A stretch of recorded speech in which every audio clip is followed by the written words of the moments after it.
گزشتہ چند روز سے یہ خبر زبان زد عام ہے کہ حکومت پنجاب نے گاڑیوں کی بائیو میٹرک ٹرانسفر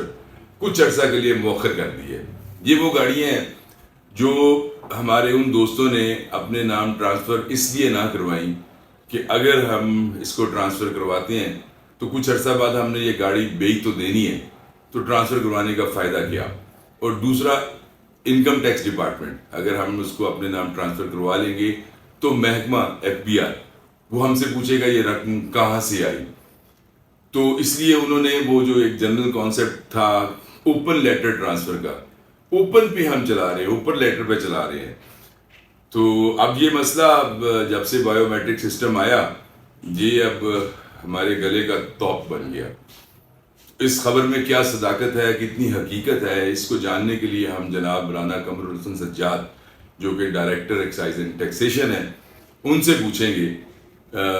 کہ اس خبر میں حقیقت کیا ہے۔ ویریفیکیشن سسٹم جو وہیکلز کی ٹرانسفر اور نیو رجسٹریشن کے لیے لایا گیا، یہ ڈپارٹمنٹ کا ایک فلیگ شپ پروجیکٹ ہے جو بے نامی گاڑیوں جو ہماری ٹیکس کی اپڈیشن نہیں ہو رہی تھی، اوپن لیٹر پہ گاڑیاں چل رہی تھیں، لا انفورسمنٹ ایجنسیز کو ہمیں اس پہ مسائل تھے، تو اس حوالے سے یہ لانچ کیا گیا ہے۔ جہاں تک یہ بات ہے کہ جی اس کو ہالٹ کیا جا رہا ہے یا اس کو ختم کیا جا رہا ہے، اس بات میں کوئی صداقت نہیں ہے۔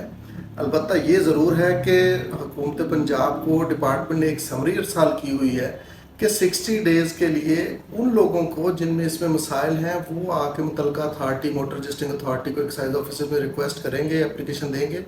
اور وہ ایک انڈائٹنگ آرڈر پاس کریں گے جس کے تحت سیلر کی جو ہے بائیو میٹرک فیز کو اس کو اسکپ کیا جائے گا۔